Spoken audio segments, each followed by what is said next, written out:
Proteger empregos da tecnologia é como proibir a eletricidade para salvar as fábricas de vela.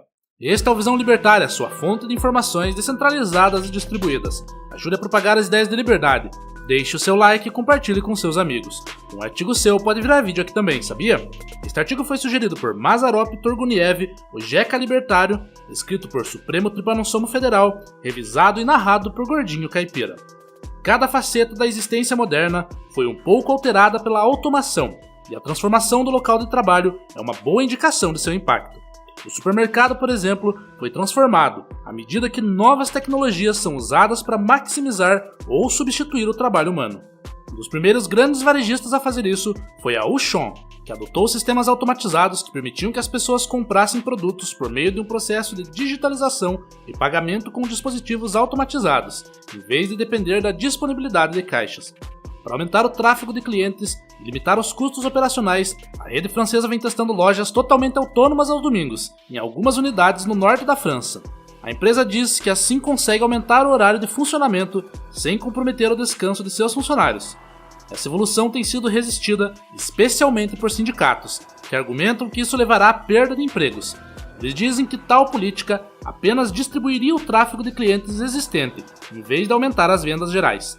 Os sindicatos rejeitam as afirmações da gerência do varejista, que disse que a campanha busca atrair novos clientes sem sobrecarregar os funcionários, principalmente após recentes cortes de empregos e fechamento de lojas.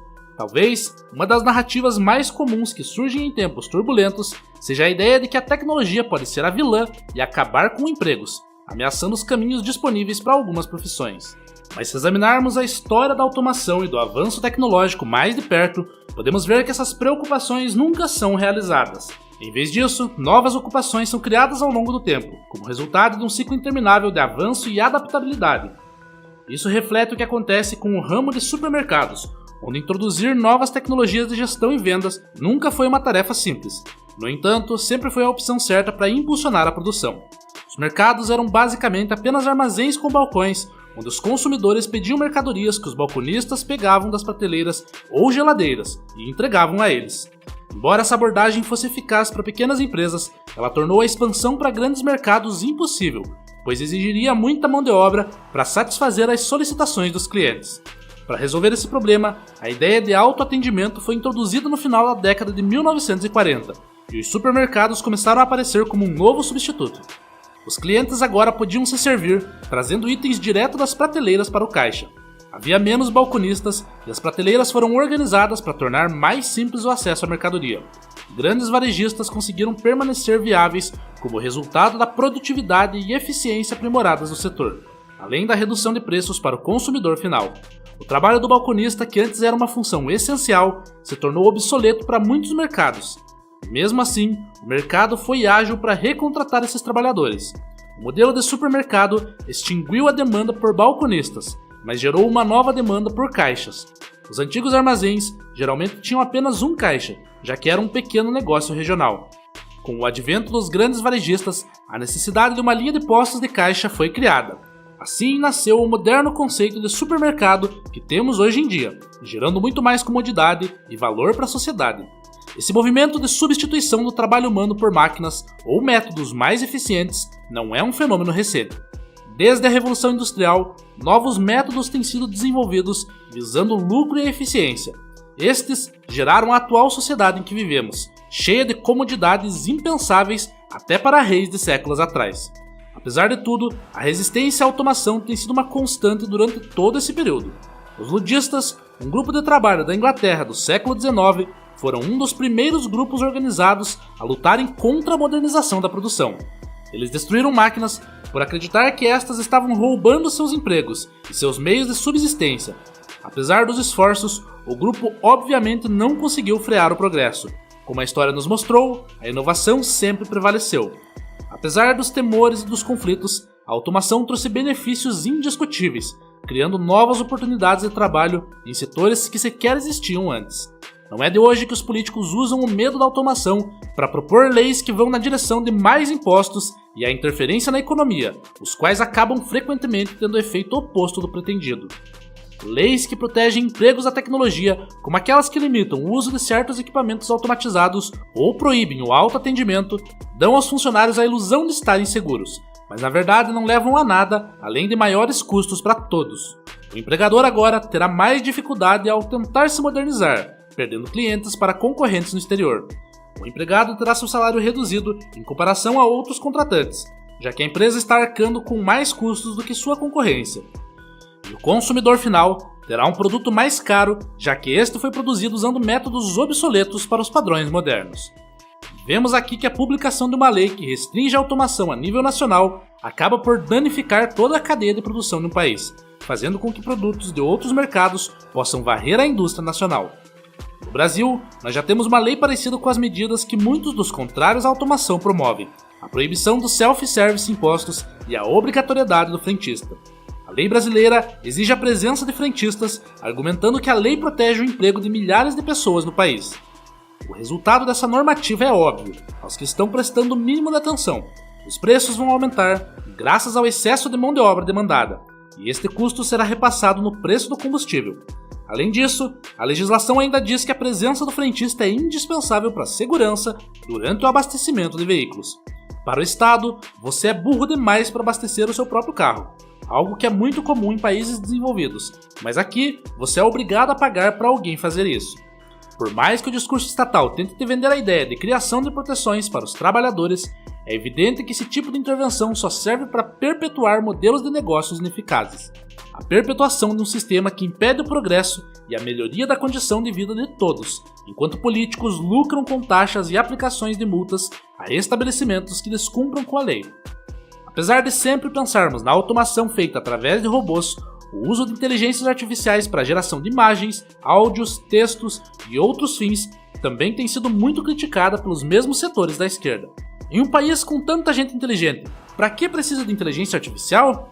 É isso que muitos desses regressistas parecem pensar ao defenderem a limitação, regulação e, nos casos mais extremos, o total abandono do uso dessas redes neurais, visando a proteção de certos profissionais. Propostas que sugerem a taxação de robôs, proibição de certos métodos ou exigência de cotas para humanos seguem essa mesma linha de pensamento, criada por políticos e levada à frente pela massa de manobra composta por ONGs e movimentos sociais de esquerda.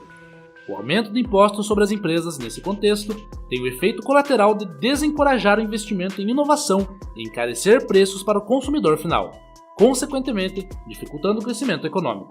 Empresas que enfrentam altos custos tributários são menos propensas a investir em novas tecnologias e, portanto, acabam ficando para trás no mercado competitivo.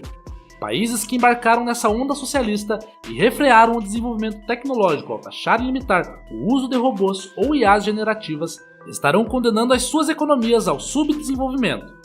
Além disso, a criação de impostos sobre a automação não leva em conta os benefícios gerados pela redução de custos ao consumidor final e o aumento da produtividade.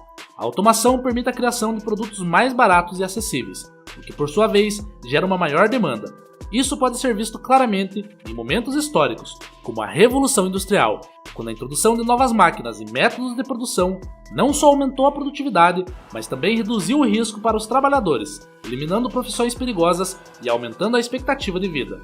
Em muitos casos, os trabalhadores que foram desalocados pelas máquinas encontraram novas ocupações, mais seguras e menos exaustivas, já que a automação vem gerando demanda para trabalhos remotos. Se o Estado realmente quisesse ajudar na criação de empregos, ele deveria abandonar as arcaicas leis trabalhistas que criam custos adicionais para os empregadores. Exigências como salário mínimo impedem que certos serviços sejam realizados a custos mais baixos, limitando as oportunidades para trabalhadores menos experientes ou para aqueles que buscam trabalhos temporários. Ao eliminar essas barreiras, o mercado seria capaz de funcionar de maneira mais eficiente, mantendo mais vagas para trabalhadores humanos, já que estes não seriam mais um peso tão grande nas contas dos empregadores. Mas como já sabemos, o Estado tende a criar um ambiente em que os custos são elevados e a ineficiência é quase palpável, mas gerando arrecadações cada vez mais altas para o Leviatã. No final das contas, as medidas arrecadatórias que o Estado chama de direitos trabalhistas apenas agravam de maneira artificial e desnecessária o desgaste que uma troca de métodos de produção geraria no mercado. É verdade que a automação significa perda de empregos em algumas áreas, mas outros empregos são criados em outras áreas. Onde a automação acontece, ela cria redundância de força de trabalho, que pode ser usada de forma mais eficiente em alguma outra ponta da economia. Ao longo do tempo, os benefícios serão cada vez maiores e os malefícios menores, com o mercado alcançando a solução equilibrada para a distribuição de empregos. Todos os trabalhadores, acima de tudo os mais pobres, serão beneficiados por um mercado mais dinâmico, com ofertas de empregos mais variadas e a melhoria geral nas condições de vida. A narrativa frequentemente propagada por setores da esquerda de um futuro cyberpunk, onde massas empobrecidas lutam para sobreviver sem empregos em um mundo dominado pela automação, reflete apenas o desconhecimento dessas pessoas sobre a economia e o verdadeiro funcionamento do capitalismo. A automação nunca vai tomar o lugar das pessoas no mercado de trabalho. Sempre haverá trabalho remunerado para pessoas, já que o sistema econômico precisa do consumo. Se todas as pessoas perderem seus empregos para os robôs e IAs, para quem o capitalista malvadão vai vender seus produtos fabricados sem o auxílio humano, se ninguém mais tiver salário?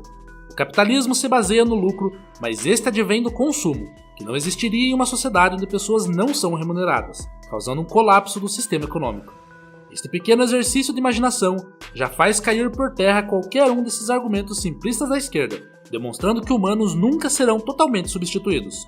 Portanto, como já dizia o grande empreendedor brasileiro Irineu Evangelista de Souza, o Barão de Mauá, abre aspas, o melhor programa econômico do governo é não atrapalhar aqueles que produzem, poupam, investem, empregam, trabalham e consomem.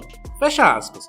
O Estado deve, de fato, ficar fora de cogitação quando se trata de questões econômicas, permitindo que o verdadeiro vetor do progresso atue, o livre mercado.